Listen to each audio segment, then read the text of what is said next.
Greetings, Soulswind here, and welcome to Let's Play Stronghold HD. Alright, I hope you've watched the tutorial.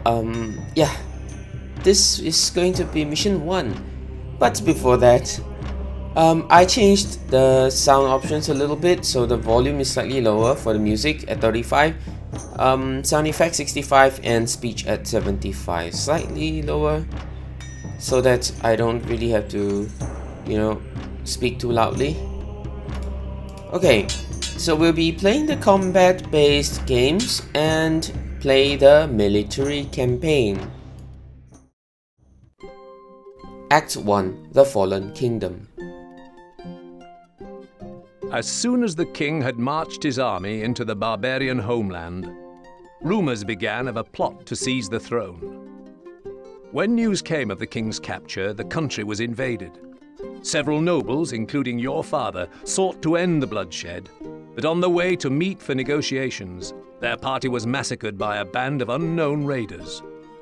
Bruised and exhausted, you have been beaten back to a forest on an overlooked peninsula, where a small group of loyal troops are hiding.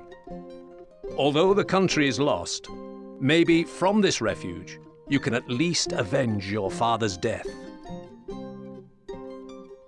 Mission 1. Gathering the Lost. I say we act now and strike while the iron is hot. No. The few men we have would be cut down like lambs to the slaughter.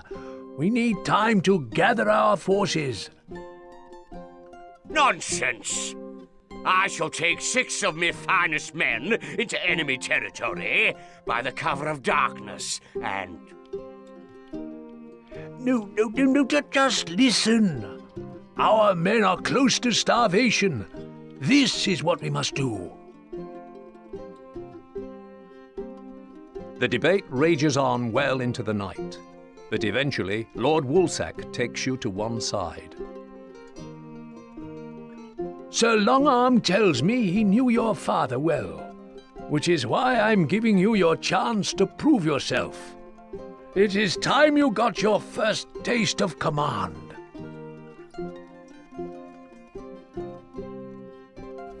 Okay, we are on this neutral land, so this is not owned by anyone at the moment, and we'll be taking this parcel of land, or this county, I think. Some of these are belonging to different lords, like the Rat's Kingdom, the Snake's Domain, the Lands of the Pig, and the Wolf's Lair. It's kind of nice that they even have neutral lands mixed up in the middle over here. I mean, not in the middle, but, not just all connected in one piece, but multiple pieces of neutral lands. And it's kind of like a foreshadowing and foreboding thing that, right at the very end, the dark clouds hang over this whole land, and we're going to the Wolf's Lair. The hardest enemy, I suppose.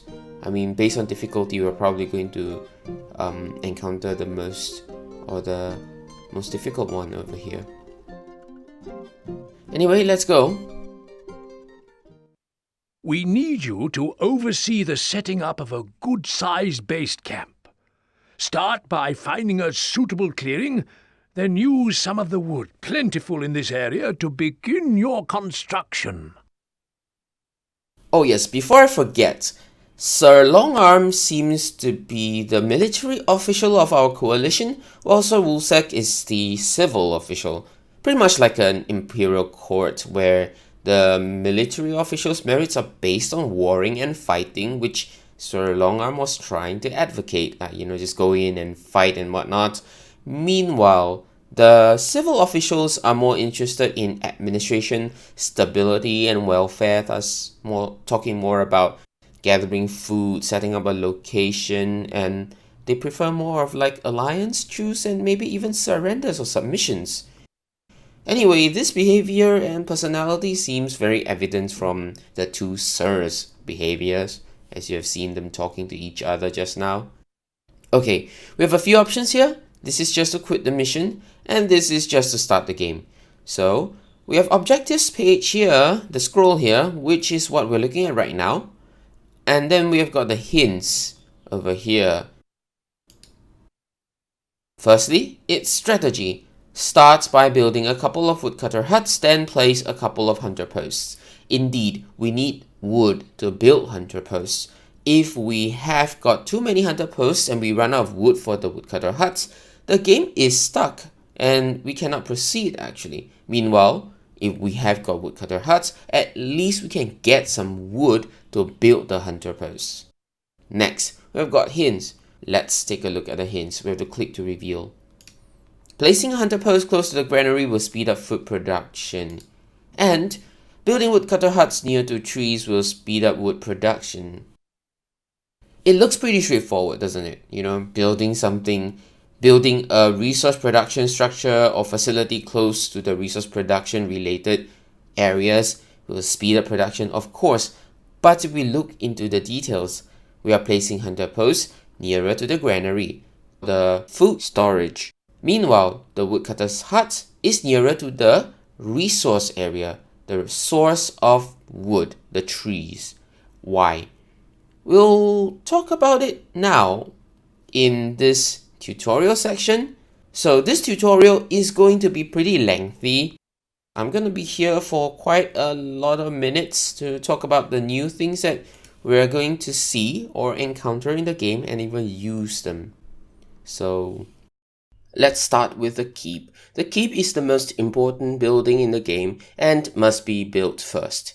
The Lord lives here, and it is here that he will make his final stand in times of siege. Your treasury is also located here. Left-clicking on the keep building will bring up your treasury panel where you can set your all-important tax rate. The keep also houses several of your people, after which you will need to build additional housing. The larger the keep, the more people it will support. So there are a few types of keeps, starting with the Saxon Hall and then a wooden keep, followed by a stone keep, a fortress, and eventually a stronghold. Starting with the Saxon Hall supporting 8 peasants, there is an increment of 2 peasants supported for progressively stronger keeps, up to a maximum of 16 people supported by the stronghold. On starting the game, we are given a sum of gold which stays in the temporary storage until the keep has been placed. On placing the keep, your peasants will start arriving. The keep comes with a campfire too, where your peasants will gather at. Together with the keep comes one plot of stockpile which we will introduce later. The keep, as with any other building, is non-rotatable. Some building, however, will automatically face a different direction when placed against walls or corners. In the many times I clicked on the keep across various missions, there wasn't a health bar on the keep, so it's safe to assume that it has no HP. Also, on placing the keep, the Lord will appear. The Lord puts up his defense here, and it is possible to move units into the keep and they'll appear at the top. With the exception of the Saxon Hall, where no units, not even the Lord, can be garrisoned within. It is also possible to place certain adornments on the keep, which will be introduced at a later mission. The granary. This essential structure is where your food is stored, and without one, your people will quickly starve. Clicking here brings up the food panel. On the left is displayed the rate your food is being eaten, the amount of food available, and how long your food will last. The buttons on the right control your rationing. Changes to your rationing will have an impact on your popularity and the speed with which food is taken from your granary. Setting no rations, for example, will be very unpopular, but will stop any food from being taken, whereas setting double rations is very popular, but dramatically speeds up the rate at which food is consumed. You can extend your granary space by building another granary structure adjacent to your current one. The granary screen also shows how many food types are being eaten. It is a good idea to try and feed your people with more than one type of food, as this will give you a popularity bonus. Each granary building can store up to 250 units of food regardless of the food type. We can select what food to consume and what not to. If the granary is full, the narrator tells us the granary is full. But there's a phenomenon where if we cross out the available food for consumption and no food is available to be eaten, the narrator will say that the granary is empty if we select the granary or upon waiting for some time. So, the granary becomes both full and empty at the same time. If a new granary is added in the path of a worker carrying the food to store, the worker may disappear with the food. This probably requires more experimentation though. Anyway, chickens will appear near the granary, and up to 10 chickens depending on the number of food units in it. Chickens spawn at these intervals in front of the granary door and disappear at these intervals -1.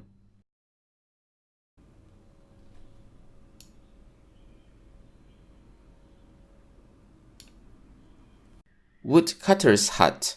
Make sure you have woodcutter huts built early on, as wood is required in the construction of almost every building.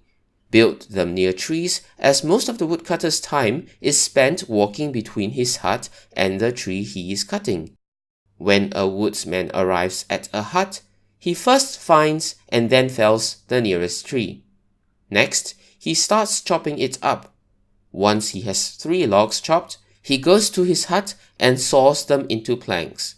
He then takes the planks and stacks them in the stockpile. If there is no room in the stockpile, the woodsman will stand outside his hut with the planks until more space is available. As mentioned, the trees do regrow around healthy trees, but will take time. Each tree can produce multiple logs, and there are multiple tree types. Older trees provide more wood by allowing woodcutters to chop it more times. However, woodcutters will still cut younger trees if they are in the path. The amount of remaining wood can be observed from the deterioration of the fallen tree as the woodcutters work. Each woodcutter processes 3 logs into 12 planks. For shorter missions where tree regrowth is not a concern because of the time limitation, it is useful to periodically shift woodcutters' huts closer to the trees to reduce the travel distance of the woodcutter.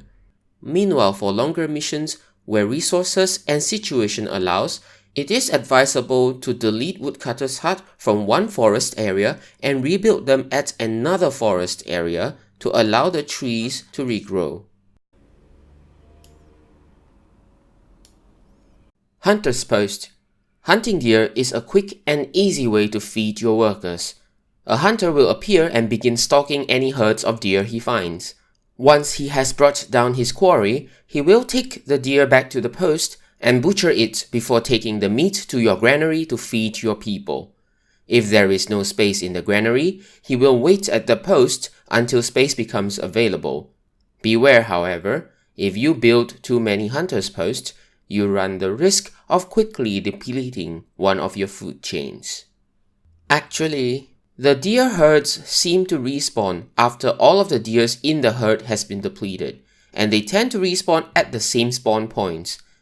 The hunter shoots 1 deer and then processes it for 6 joints of meat. This translates to 6 units of food when stored in the granary.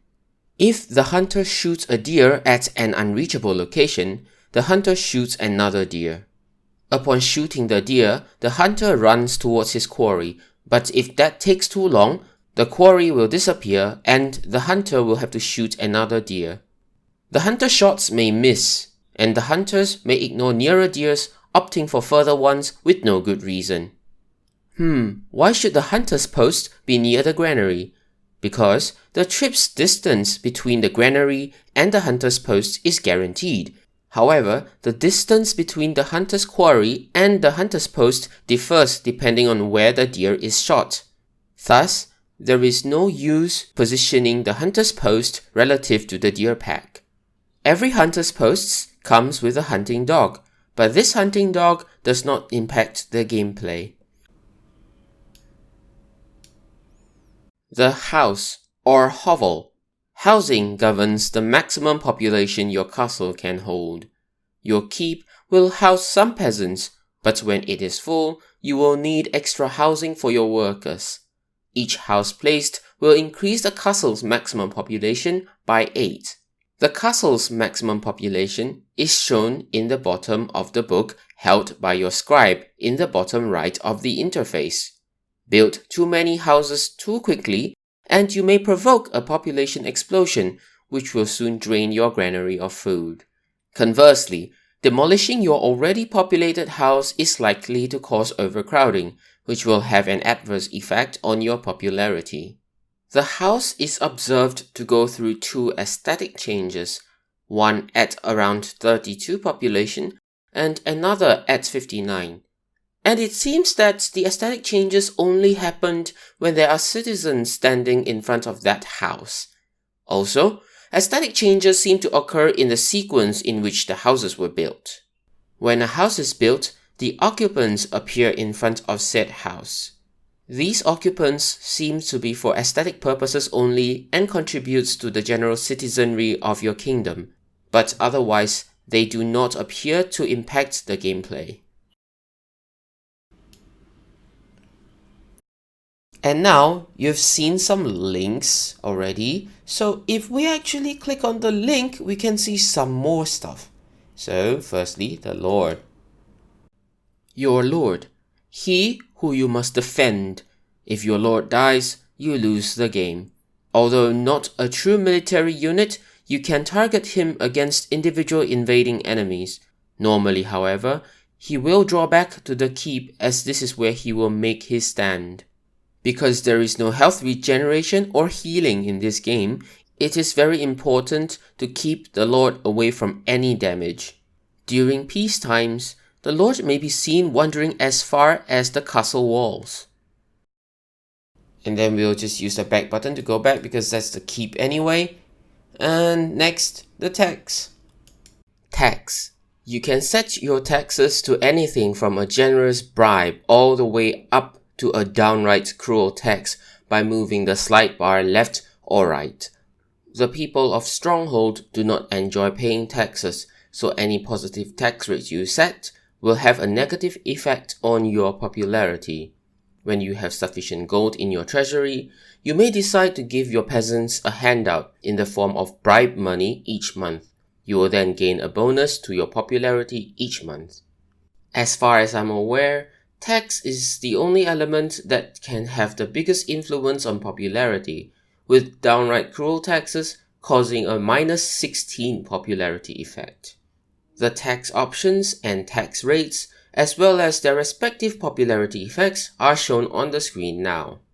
When I have surplus rations, I try to implement taxes at -4 or -8 popularity, meaning average taxes or mean taxes, which directly negates the positive popularity effects brought by extra rations and double rations. But as soon as there are alternatives to getting gold, I tend to avoid taxes and instead possibly giving a payout to my peasants. It is useful to always have some gold in reserve if a particular mission isn't kind towards our food industry. Since popularity is addressed here, let's just click on it. Popularity. A green smiling face means that you will receive a positive effect for that factor. A yellow face shows that there is no effect, and the red sad face represents a negative effect.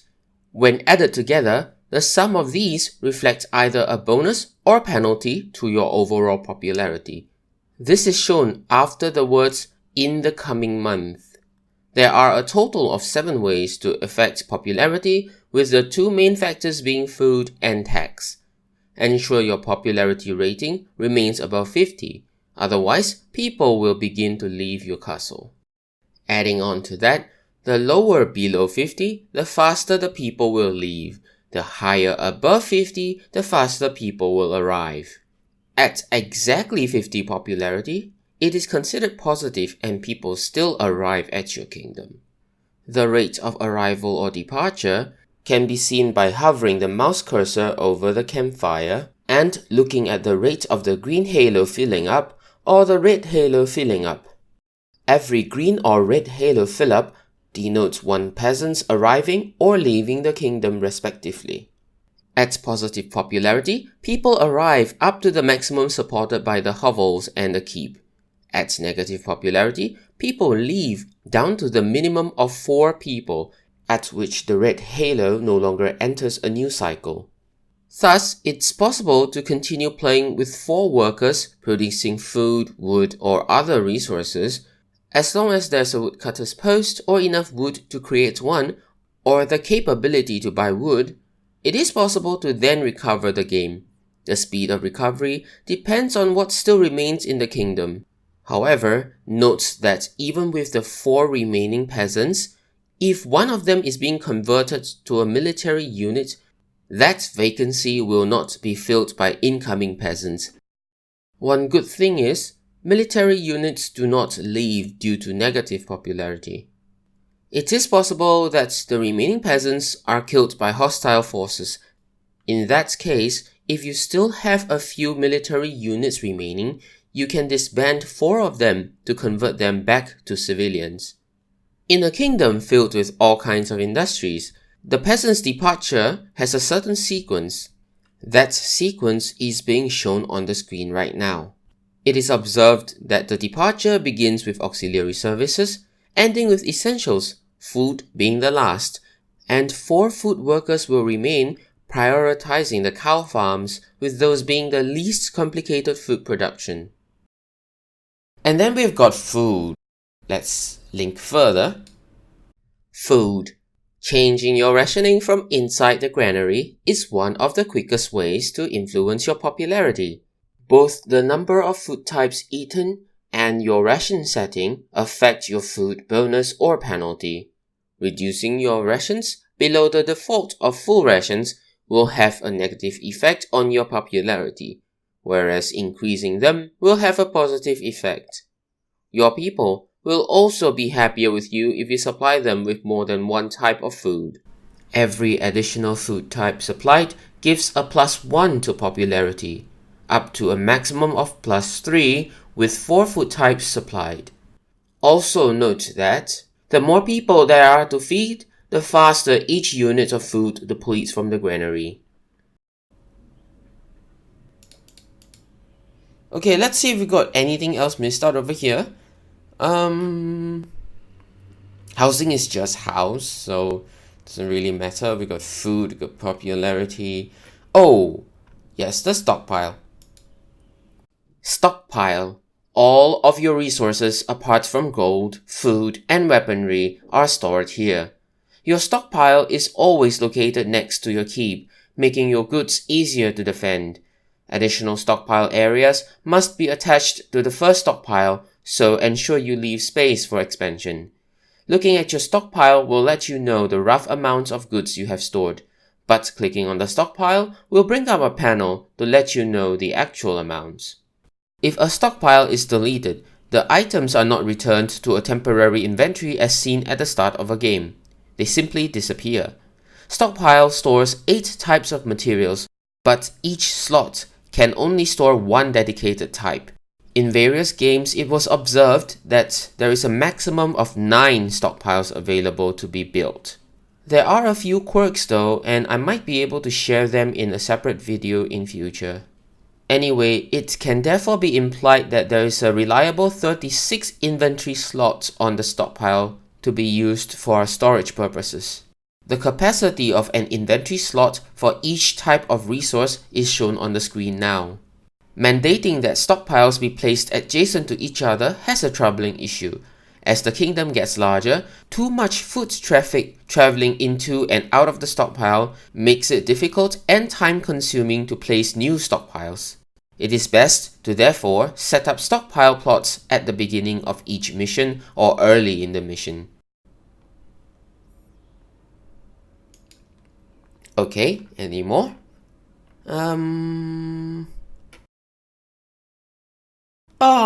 Yes.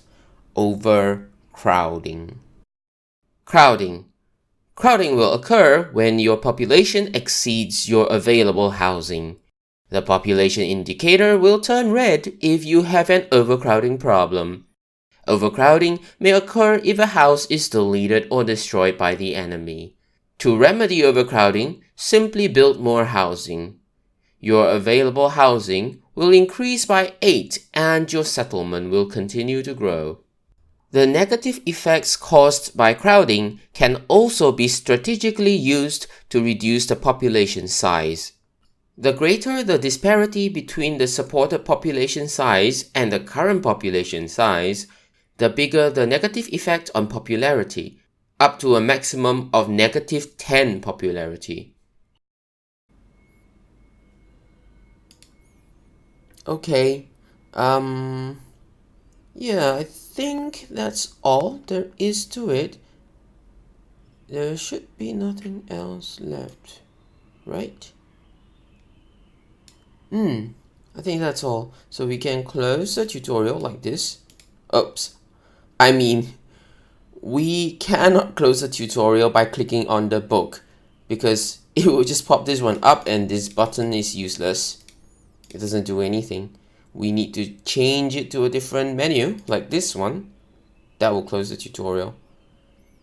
Alright, so without further ado, let's start the mission. Place a keep to site your castle, my liege. So let's place our keep. Maybe around here? Site your granary, sire. Oh, before we put our granary, as opposed to what was happening in the tutorial, we can see that our popularity... People love you, my lord. Yeah, we can see that the popularity is -7, but our popularity level isn't going down. That's because before we put the granary... Site your granary, sire. Oops. Before we put the granary, the time does not advance, and that is very important for certain maps where enemies come at certain timings. So we need to be very careful, and what we can do is we need as much time as possible, and the time doesn't start until we put the granary. And we'll just allow these peasants to populate themselves over here so that as soon as we put the granary, we can start all the industry structures and they will immediately take up the jobs without having to, have them appear here and, pay obeisance. Is that the right pronunciation? Obeisance to our lord and then start work. So, yes, and according to the recommendation, granary is supposed to be closer to, or hunter posts are supposed to be closer to the granary. So the deer pack, they wander around, so granary central area. And of course, start with the woodcutter's hut. Can't place that there, my lord. Oops. We'll have 5, I think. 1, 2, 3, 4, and 5. I'm gonna spread them out so that the trees have chances to regrow, and then we'll just have 2 or 3 hunter posts. Can we afford 2? Yes. So they'll be near to the granary, and there'll be 2 hunters, and that's it. It's the waiting game right now, and we just have to wait. That's all, because there's nothing else we can do to improve our situation any further. We've spent all our resources. We could have better positioned our resource buildings, but I think this is not too bad. Given that we just need like, what, 20 wood, is that? Oh, we can check the briefing again here. Pressing this one. Oh, okay. 40 wood and 20 meat. Okay, resume game. This is the briefing, so we can easily check our mission objectives here. 40 wood is quite fast. We got 5 each time they make a trip over. It's 12, and yeah.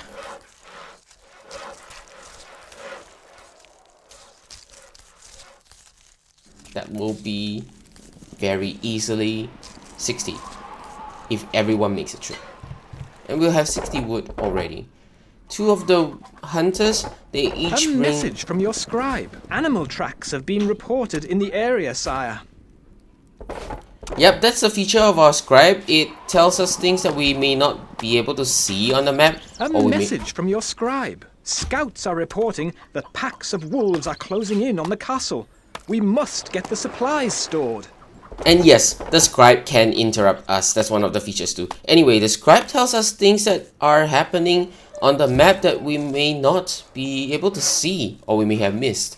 For example, we don't see wolves and, you know, maybe the animal tracks are referring to the deer. Possibly the wolves.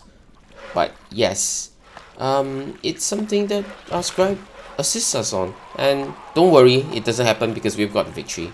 We are victorious, sire. Yep, we are victorious, and this end screen is exactly what we have been doing, gathering wood and hunting the deers for meat.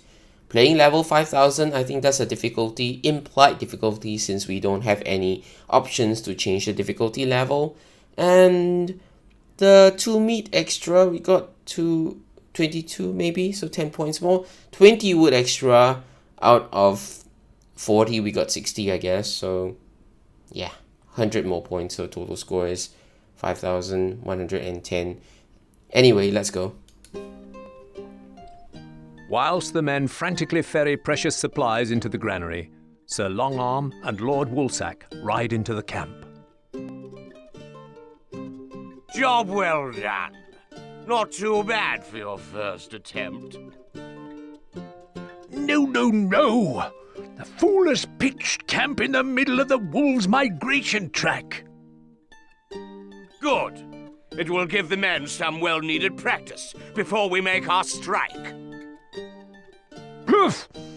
Now I have no choice but to send out a scout to find a more permanent position. Okay, so it seems that this area turns blue and it says it's our kingdom, your kingdom, our kingdom at the top right hand corner. And yes, we're probably going to the neutral lands. Oh no, we're still staying here. Yeah, that's where the flag is, we're still staying here. Well, I guess we'll be heading forward to the next mission already, so instead of moving forward, I'm going to end it here. That's all I have for now. Have a nice day.